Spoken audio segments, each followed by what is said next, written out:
Good evening. If you all could join me, please, in giving our one and only CEO, Mr. David Greising, a round of applause.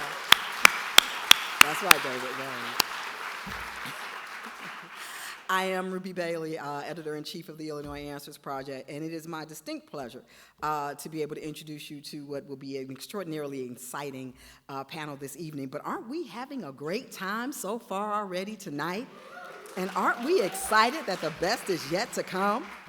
So I'm going to introduce you now to our two panelists. I'm going to start local in our own house with tonight's featured guest in leading our discussion, Mr. Casey Toner, who is our very own state government investigations reporter at Illinois Answers. Casey, that's right, clap for Casey, is a Chicago native, has been an Illinois Answers Project reporter since 2016, taking the lead on numerous projects about criminal justice and politics. Casey's investigative reporting has resulted in policy changes, hirings, firings, federal investigations, and an Illinois law requiring procedural investigations of all police shootings. Yes. Casey. And it is now my distinct honor and pleasure to welcome Mr. Jelani Cobb to our stage.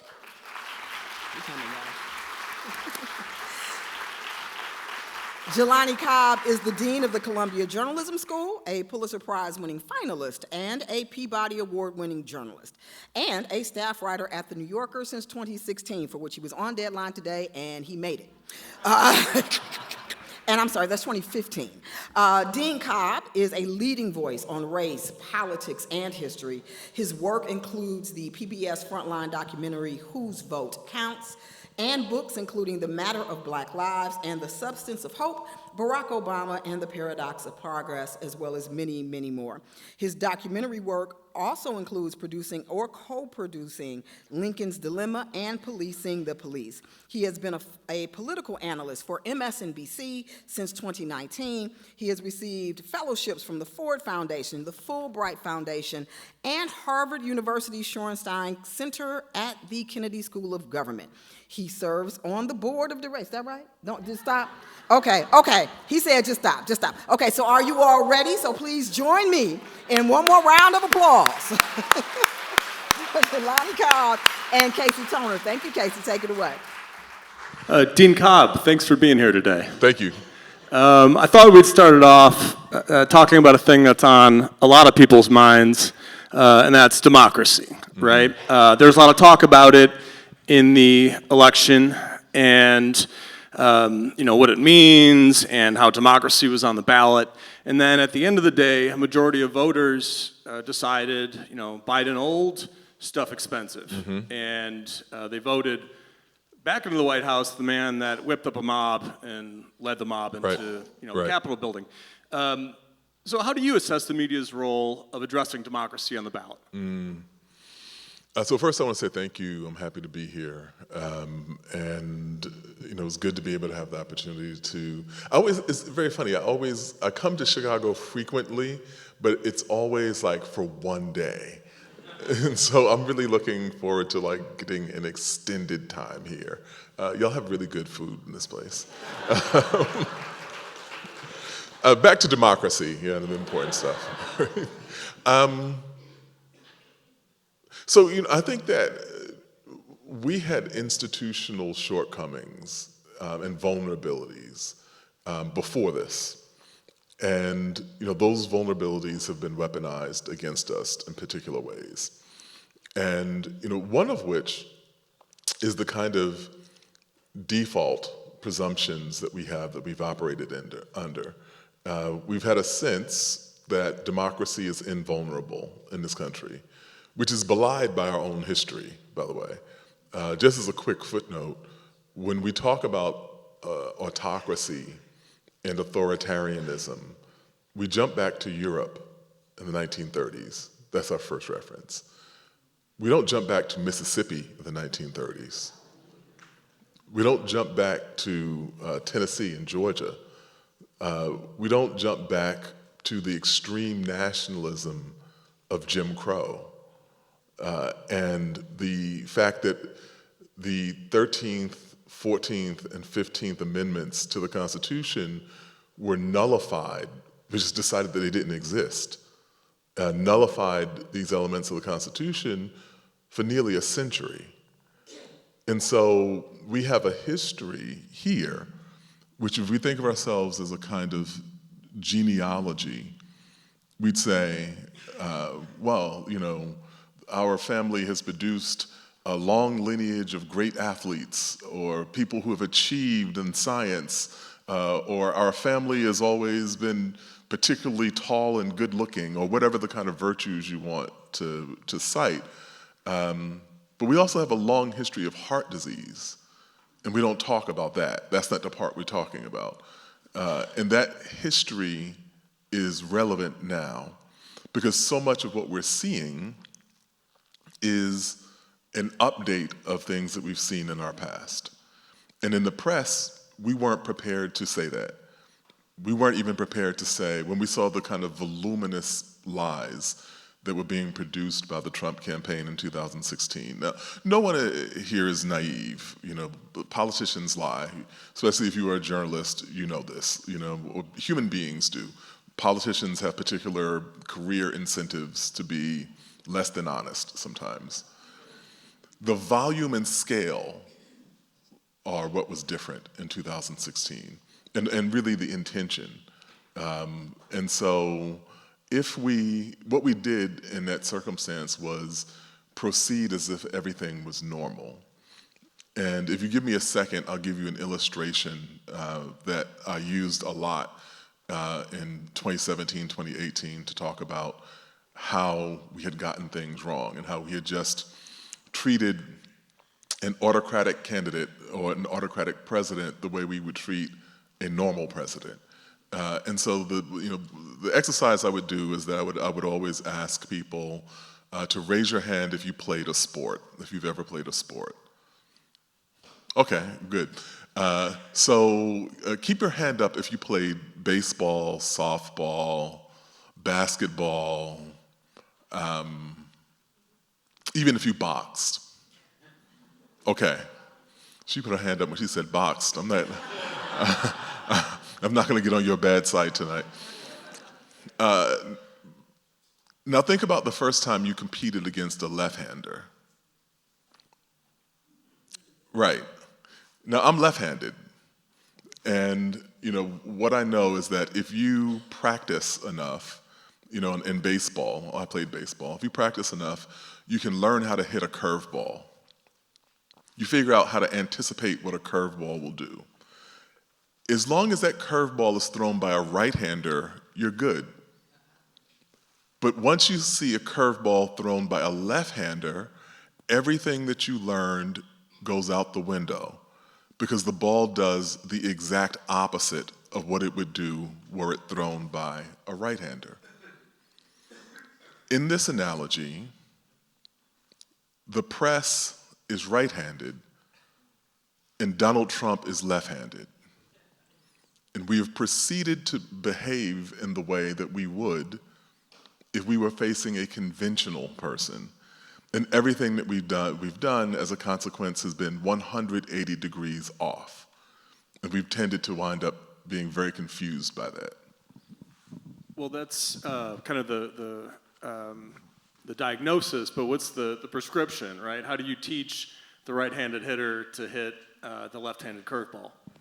So I think that there are a few things. You know, one is the practical kind of engagement with the candidate, with the administration. We tended to report things that the administration said, and then to amplify things that were completely untrue. And saying even the kind of Democrats will say this, or he said this, or the president has said this, for things that we knew were blatantly untrue or likely untrue. And what happened as a result of this was that our mechanisms were weaponized for the spread of disinformation. Even going back to the kind of antecedents to the 2024 election, when you saw CNN do the town hall, you don't interview Donald Trump live. We shouldn't have been interviewing him live. Even other things more recently, when AP was banned from the White House briefing room, every other news organization that was in that room should have left along with AP.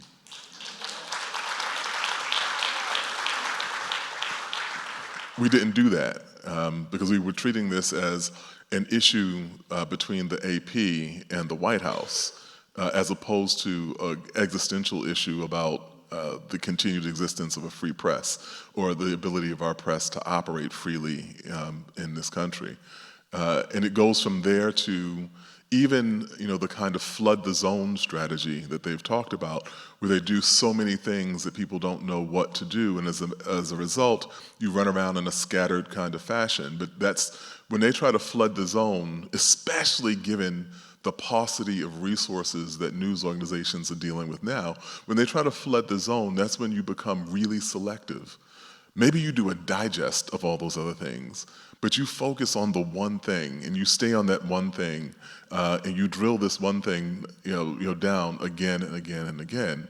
Now, if you do outrageous things that have real consequences, but you fit it in with a whole bunch of other outrageous things that have, maybe mediocre consequences or possible consequences, you're able to get away with things that you should not be able to get away with. Even one of the other things, too, is about, you were seeing the birthright citizenship case now.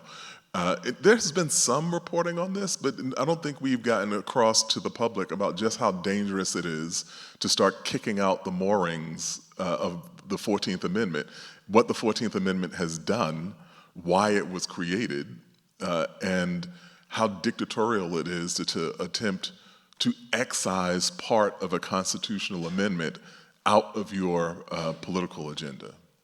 And I think a lot of people and a lot of businesses are timid, and people are also scared. What if I'm next? And Gannett, the largest newspaper publisher in America, has walked back its DEI policies in light of the Trump administration taking office and the Trump administration, removing the DEI policies from the federal government. So what role should the news industry take in relation to diversity, equity, and inclusion policies?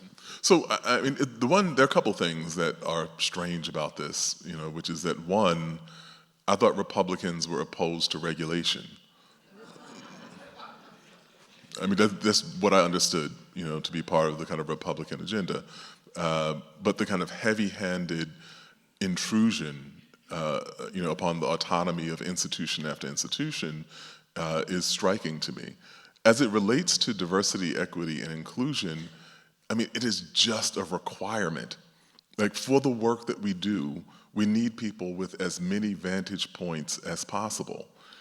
Some of those vantage points are ethnic, some of those vantage points are geographic, some of them relate to generation and age. One of the real blind spots that we have is socioeconomic. We have reporting that tends to get done by a narrow band of people. We need to have journalism that reflects the society we live in, because our portfolio is to cover the society we live in. And so when we have these conversations, and I've been in these conversations in academic spaces and in journalistic spaces, and I've said this is not touchy or feely. I'll tell you one quick thing, which is that my first job in journalism was at the Washington City paper back in the 1990s. This is back when David Carr was the editor there. And I came in through an internship program at the city paper, which was specifically intended to diversify the paper. The paper at that time, at Washington, D.C. at the time, was roughly 70% black. And the newspaper, the city paper, was like 95% white, something like that. And David Carr came in from Minnesota and was like, "Oh, we have to fix this," with a just kind of very Midwestern can-do, we have to fix this. And he created this internship program, and his first two hires were me and Ta-Nehisi Coates. Pretty good. Yeah. But the thing about David, and I love David about this to this day, is that he never spoke about it in that way. What he said was, there were stories I was missing, and I wanted those stories. So I looked for the people who could get me the stories that I was missing. Well, now you're the dean of the Columbia Journalism School, and you're in a position, hopefully, where you can, make some of these changes and, kind of change the way journalism works in America. And, I was wondering, what is the value of a journalism degree, given the price of that, especially at somewhere like Columbia, and what I believe to be a pretty lousy job market? Yeah. So that's a good question. One is, if we go back to 1912, actually we go back to 1904. The journalism school was founded in 1912. But in 1904, Joseph Pulitzer wrote the rationale for creating something that people thought was a completely ludicrous idea, which was a journalism school. And what he said was that the world had become so complicated that a journalist needed some specialized training in order to cover it.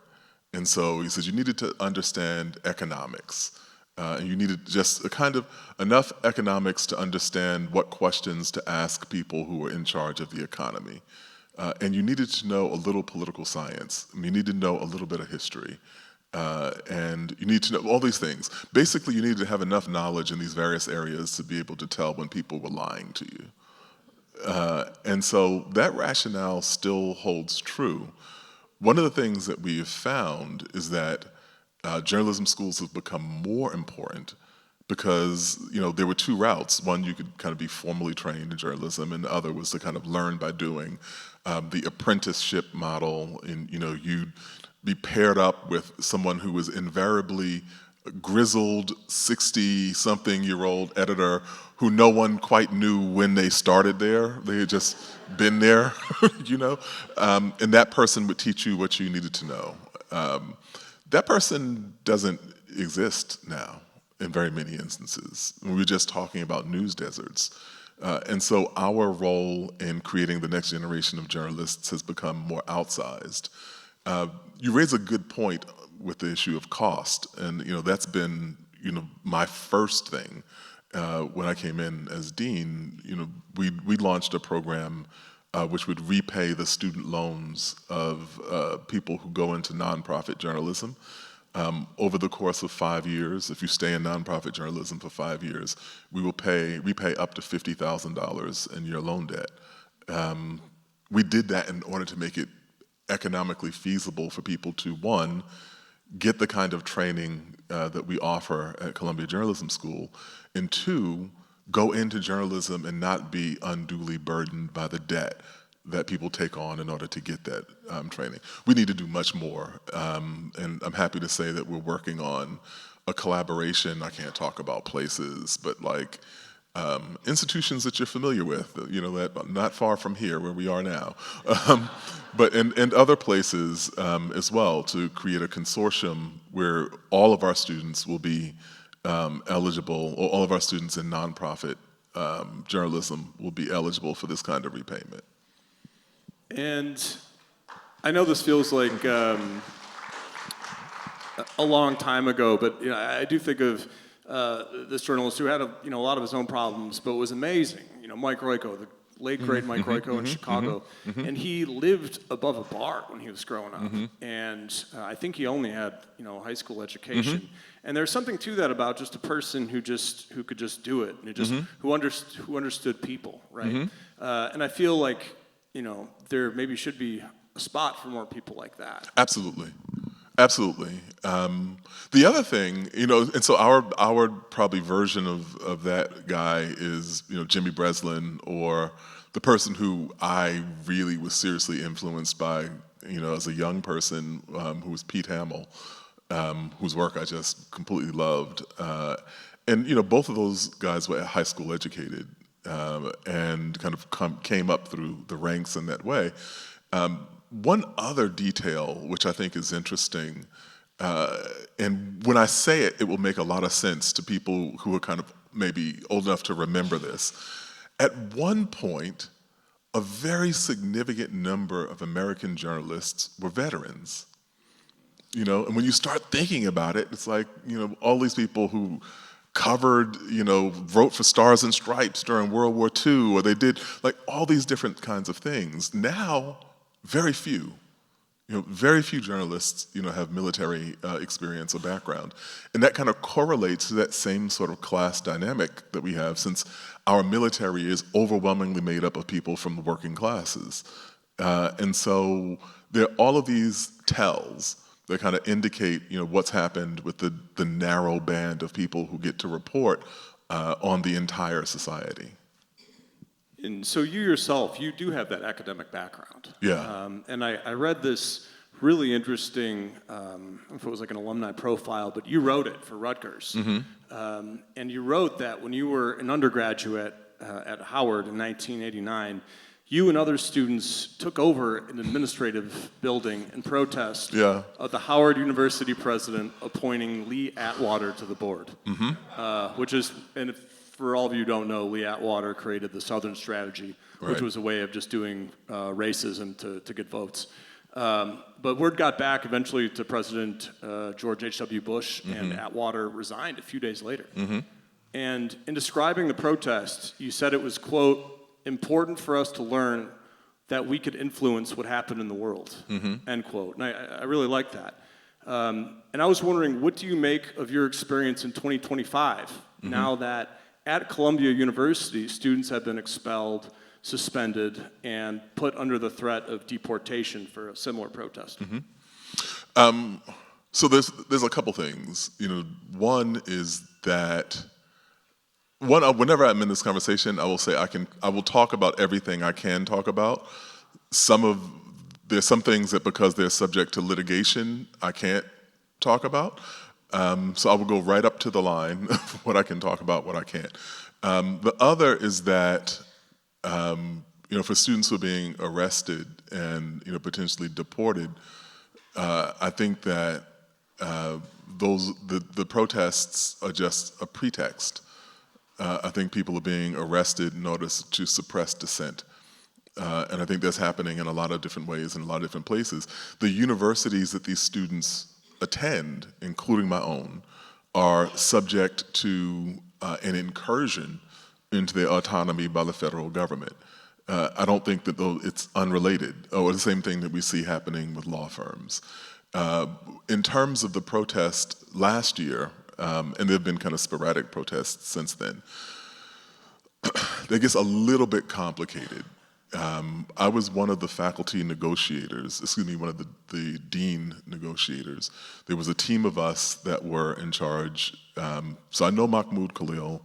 I had a number of conversations with him through the spring while the encampments were going on. We were trying to find a way to resolve the protests without the NYPD being brought back to campus. And ultimately we were not successful at that, but we tried literally up until the last minute to achieve that. I think that there were other things that were done, and unless you were in the campus, it was hard to discern what was happening where. So there were things that were happening that resulted in things the university should have been very concerned about, and that people should have potentially been expelled for, but they weren't necessarily. If these actions had been taken on by students, they were not necessarily so. There were a lot of people who Columbia became a kind of magnet, and there were people who were kind of sincere protesters. There were rabble-rousers. There were attempted arsons. There were, defacing the university. There was property damage. There were all kinds of things that were happening at the same time that a largely peaceful protest was happening. And most people were not that interested in discerning what was being done by who. The last thing that I'll say about this is that we had, malign actors on campus. We had Proud Boys who were on campus, during, this time period. And so we got to a point when, the police were called the second time, and it was like 1,000 NYPD officers were there. everyone was masked at that point, and people had taken over a building on campus. And then, I'd been one of the people, so not kind of giving anything away, I've been one of the people who were really strictly opposed to NYPD being called. My thinking on that changed because I knew for a fact that during, the George Floyd protests in 2020, there had been alt-right figures who committed false flag, actions, that did things knowing that Black Lives Matter protesters were going to be blamed for it. And while we were on campus, we knew that there were Proud Boys there. Everyone had a mask on. People had locked themselves in a building and chained the building shut, and became a question of, what if somebody sets a fire? What if somebody creates a stampede and the doors are chained, people can't get out? And it was like, at that point, you really had nothing, no counter argument. Like, we had to open the building and people had to leave. And just to bring it again to your own experience, where you were in, the administrative building, and I was reading about it, and I guess a bunch of DC police officers showed up, and then Marion Barry showed up. Marion Barry showed up. Yeah, and he, got him to go away.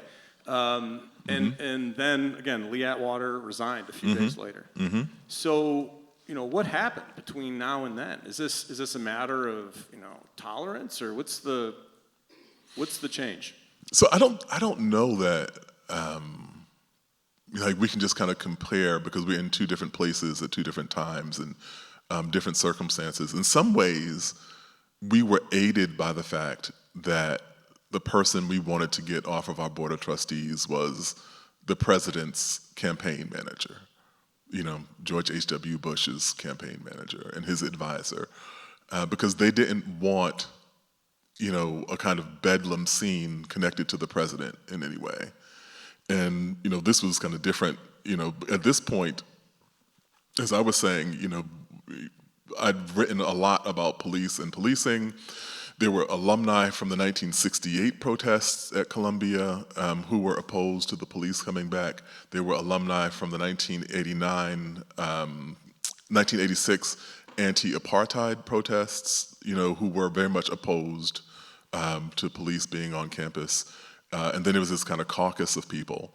But at the end of the day, like I said, what changed my mind was the fact that we didn't know for a fact that there weren't Proud Boys in that building, and that they weren't going to do something that would result in people losing their lives, which was a threat. There was a danger of the police coming, too, but it was a kind of no-win situation there.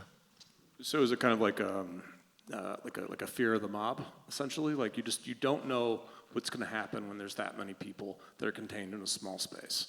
Yeah, you don't know what's going to happen with that many people contained in a small space, and the possibility that there are provocateurs in that space, or malign actors that could just set something off. Because we also, by the way, we also had seen this, because I had enough interaction with the student protesters that there was vandalism done on campus, and students would come to me and say, "We didn't do that."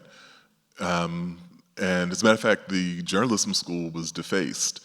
And, I showed up at 3 o'clock in the morning, because I got a call. I showed up at 3 o'clock in the morning. And a group of students who were in tents saw me. They were like, "Dean Cobb, we didn't do that." And I was like, "Well, who did it?" They're like, "We don't know this guy. We don't even know that he's a Columbia student. This person came, and they were doing this, they were doing that, and so on." So there were things happening on the campus that made me say that even if the student protesters are peaceful, I don't know who these other people around are, and they are not peaceful. And so that was the kind of calculation. So recently, last month, the Columbia Journalism School had an off-the-record conversation with students to discuss free speech and reporting after federal agents attempted to deport Mahmoud Khalil, who graduated from the school and helped lead at one point pro-Palestinian protests. You said in a statement that you would do everything in your power to defend Columbia journalists and their right to report, but you did not have the authority to stop the Department of Homeland Security from jeopardizing their safety. As the dean of the journalism school, what have you done to defend Columbia journalists and their right to report? It's good. That's a good question. So first, I'll tell you, we had that meeting in the immediate aftermath of Mahmoud's arrest.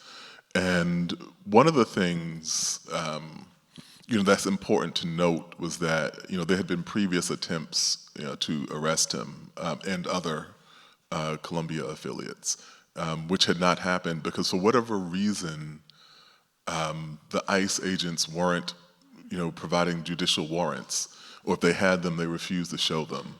And so the policy was that we wouldn't let anyone into any building on campus. And we kind of got the strict mandate to not let anyone into any building on campus unless they provided a judicial warrant, and only under those circumstances. And even then, only someone from central administration could, not even the deans, could give someone access. And so, that was the context in which that happened. So I flew back, we had the meeting, we had the conversation, and we were really very much invested in trying to get our students to do two things. One, which was to report on what was going on, and two, which was to take every single possible precaution for their safety and well-being, ahead of that reporting. So in the aftermath of that, we put together a fund. So the first thing we did was that we started realizing that because these were likely extra legal arrests, there were limits on what we could do to kind of protect and defend people. That's why I said we can't protect you, and that was like widely kind of promulgated as a quote that was saying the opposite of what I actually had been trying to say. But because people were kind of not following the Constitution and arresting people, we were like, well, then what other kind of guidelines can we fall back on? And so we put together a fund in order to support legal defense, for students, particularly visa students, international students. We contacted, different legal groups. We built up a kind of, gentleman's agreement. Like, listen, if we have students that are arrested for their reporting, we need your assistance on this. We can figure out like what we can do in terms of cost and support and so on. The other was that we released a statement, denouncing, the arrests, which, very few people had done. We did that. And then beyond that, we started the work on something that will launch this summer, which is, an entity called College Watch, which is going to be a news site that specifically tracks all of these arrests, all of these cases, all of these canceled research grants, and all of the ways in which the federal government is repressing higher education. And we said we would fall back on. So we said we had to fall back upon the tools that we have as journalists, which are reporting. And so that will be, we wanted to get it launched earlier, but we've had a few other crises that have emerged in the interim. So speaking of reporting, just last week, one student journalist at Columbia was suspended for 5 hours before the suspension was lifted, after she was covering a protest at the Butler Library. Was this a process you were involved in as it was taking place? Yeah. So, yes. So I was on my way to an event downtown when the protest, which happened at the Butler Library at Columbia, started. And as it just so happened, we were doing construction on part of the journalism school, so people who would have normally been studying there were instead studying in the library. So there were already a bunch of journalism students in the library when the protests started. And so, very quickly I got a list of all the students who were in there and their cell phone numbers. I start calling them, these are our protocols, this is what we're doing, blah, blah, blah, blah, blah. And then I called our head of public safety gave him the names of all the students who were inside. We have journalism students who are inside who are reporting.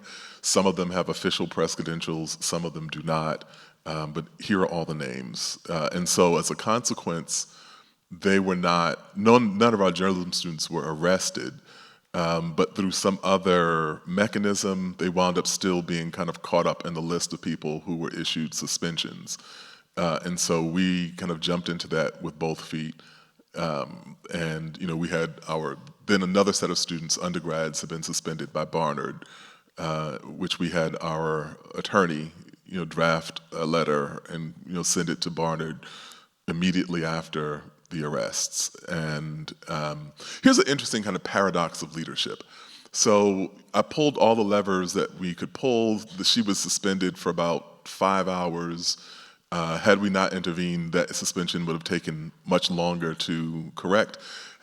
Columbia University is known for very many things. Operating quickly is not one of them. And so virtually nothing happens very quickly. But we managed to get the suspension reversed, and then the following day, the suspensions of the other students at Barnard were reversed. And then that afternoon, we got criticized because we had not made any statements in defense of the students. And I was like, no, we didn't make any statements. We just got them unsuspended. But that was what happened in that situation.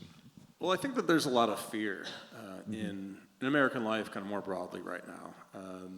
Fear of the law, fear of the government, fear of other people. And I know that the same goes for fear in private and public education. That has to do with federal funding cuts, with many organizations taking the tact of either ignoring what's happening or admitting wrongdoing and hoping that helps. Given what you've learned over the past year and a half, how should universities respond to student protests related to the Israel-Palestine war and the threats of future funding cuts? I mean, I don't think that we should respond any differently than we would in normal times. We have a principle of free speech. We have a principle of academic freedom. We have a principle of dissent. The federal government's policy has largely been supportive of Israel in this conflict. We have supplied Israel with arms. People disagree with that. And they should be given the forum to articulate their disagreement. I don't think that should be different than any other kind of circumstance. What complicates it is the fact that we see a pretext in which any dissent or any criticism of how Israel has conducted the war has been conflated with anti-Semitism and then used as a basis to investigate high campuses. I don't think that we should bow to that. Fundamentally, an institution of higher education has to actually stand for its principles, or what's the point of it existing? If we can't, thank you. If we can't have free inquiry, if we can't have dissent, if we can't have a passionate debate, then getting the money back is useless. And what is the money for? So you mentioned backstage that right now you're actually writing an article about this. And I was wondering if there's anything that you could share that you think is maybe the most important part of this article, which seems like maybe like a defense of academia. So there's an interesting thing. I went to Howard University as an undergrad, and I wrote my doctoral dissertation about black anti-communists. And I came across this incident that happened in 1935 at Howard. The president of Howard University, a man by the name of Mordecai Johnson, was the first black president of the university, although, if you see his picture, he would have to tell you he was black. Like, really? And so he was like the Pope. But I'm sorry. Oh, I'm sorry. Can I say this? Can I say this? Can I tell you what I told my wife when the Pope was selected? Let's hear it. I said, another light-skinned black guy from Chicago makes history. just keep cranking them out, you know? But the president of Howard, Mordecai Johnson, in 1935 was summoned to Congress to answer the question of whether or not he was harboring Marxists on campus. And there were a bunch of Marxist professors at Howard, you know, back at that point. And, you know, he is called down to Congress. The other kind of complicating factor is that Howard receives its operating budget as part of a congressional appropriation each year. And that was kind of connected to the university's founding after the end of slavery, et cetera. So the budget of the university is on the line. And also, black college presidents were generally a very deferential lot. You know, they were in the midst of Jim Crow. They were trying to protect these very fragile institutions. They tended to not be very confrontational. And so Mordecai Johnson is called before Congress. Congressional rep asks him if he has Marxists on his campus, and he says, I don't know, I'm not in the habit of asking my faculty, you know, their political views. And so the congressman responds, well, if they are, you know, Marxists, should they be allowed to teach? And then Mordecai Johnson said something extraordinary. He said that he would sooner close the university and, quote, send the students back to the cornfields than allow anyone to dictate what they could or could not learn. This is a black man talking to a white congressman in 1935. I've told that story a number of times since then in different contexts that I don't think you have to like ponder very much to guess which context they were. All right, so now I think it's time, we have some questions from the audience, a couple questions, few questions. First one is, you know, what lessons for journalists did you see emerge during COVID-19 that should inform how we report on future health crises? And these could be good lessons or bad lessons. So here's the interesting thing, you know, with COVID, we were talking about trust. You know, we've had this conversation about trust. COVID was an object lesson in what news is for. We are at our best when we are taking information that can be kind of way up in the ethers, really complicated, boiling it down to what people need to know and then disseminating it and following up and giving people, you know, explainers and going through more details. And, you know, we didn't know this before, but now we appear to have learned that this virus is airborne, and it means that we have these protocols and so on and so forth. There was so much excellent journalism that came out of COVID, and I think that the real lessons were kind of more public-facing than they were kind of internally, you know, with one kind of other thing, which is, I think, the thing that I took away from, you know, the pandemic was seeing how intensely local connections matter. You know, people tend not to trust national media, but they trust local media more than they trust kind of national media. Also, people didn't trust the medical establishment. And so when Joe Biden, you know, he was talking about, you know, trying to promote the vaccine, and he said, you know, just take the advice of your personal physician, which seems to be like, sure, a family doctor is going to tell you to take the shot. Except we live in a country where 100 million people do not have a primary care physician.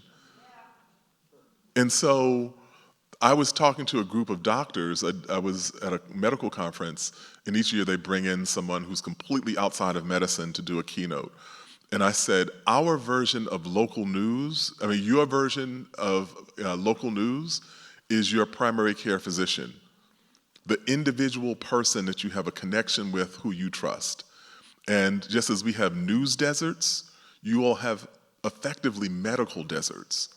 And that's why people don't trust us. And we have to kind of build those intense local relationships. So I'm very glad to be here with you all this evening specifically, because those are the things that allow us to really promulgate information that people have at least a good chance of believing when we're in the midst of an emergency like COVID. And for the record, I also trust local news. So another question: do you have, a recommended approach to, balancing, credible news sources, while also, minimizing that feeling of, being overwhelmed? I feel like every time I turn on my phone these days, I turn it on, I look at it, and then I just put it back down. Yeah. I don't know. Do you have any strategies to just not feel overwhelmed by the news of the day? It's funny. I was talking to my wife about this. We have basically Trump-free hours.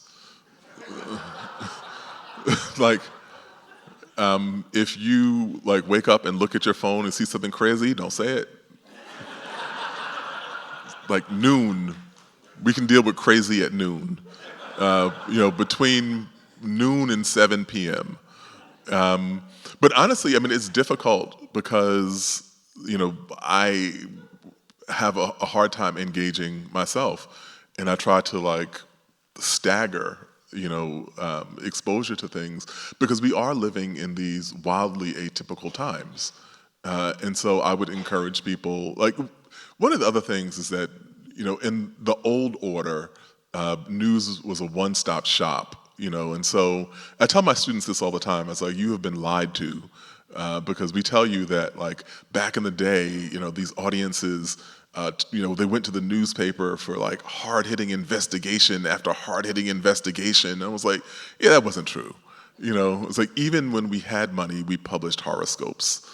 The sports pages, the relationship advice column, all those things that people came to, and then, after 15 minutes, you're like, oh, okay, a city council member took a bribe, And so it's okay, I think, to engage these other things and to kind of ration out how we engage with other kinds of, things that are stressful to us.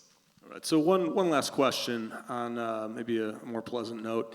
In addition to your work at Columbia, you're a staff writer at The New Yorker, and you've written about a variety of topics, from Trump to Herschel Walker's shambolic Senate campaign, to the early deaths of hip-hop stars. And then most recently, you wrote about director Ryan Coogler and his new knockout of a vampire movie, Sinners, which is awesome. I recommend everyone see it. What is it about Coogler's work that drew you to write about it? Oh, so, I met Ryan Coogler, this was 12 or 13 years ago now. And this is when Fruitvale Station had just come out.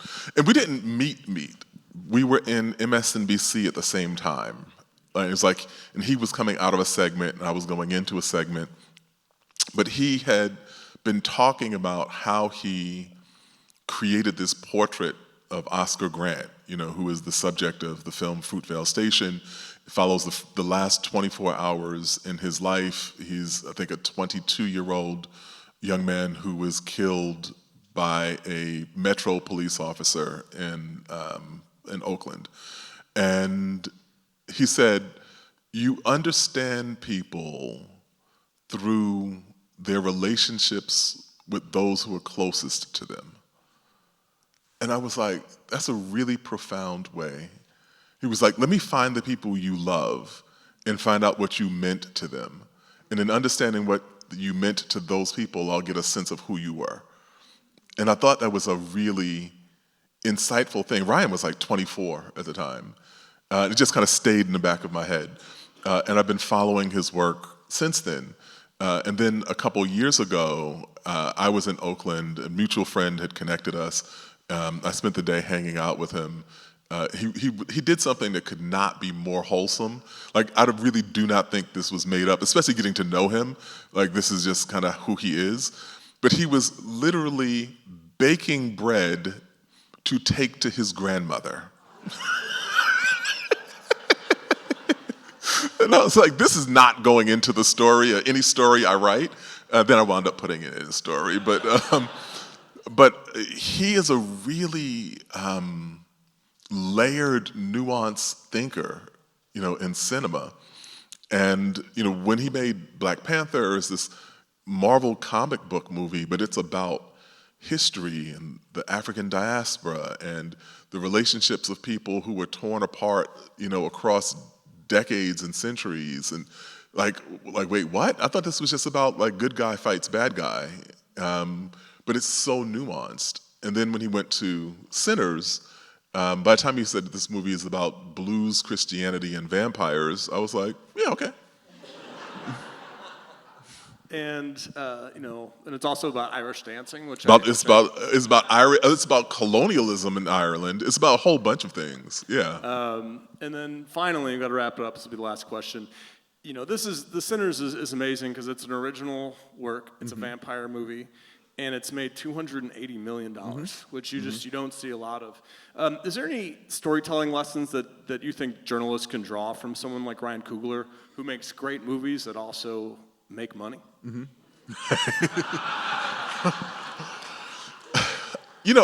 thing that I think Ryan does that I think probably the best feature writers have the ability to do is that he provides nuanced portraits of everyone. Everyone, there are no simple characters. Even someone who's there for one scene, has some nuance or complexity, and I always admire that.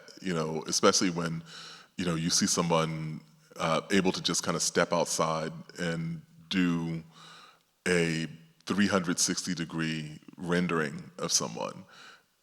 And human beings are complicated. You're never going to get a kind of definitive portrait of a person. But I really appreciate that. And I think that when we're able to do that, it only helps, audiences recognize what we do that's valuable. All right, I think that's a great note to end on. Did everyone enjoy our talk? All right. Well, thank you very much.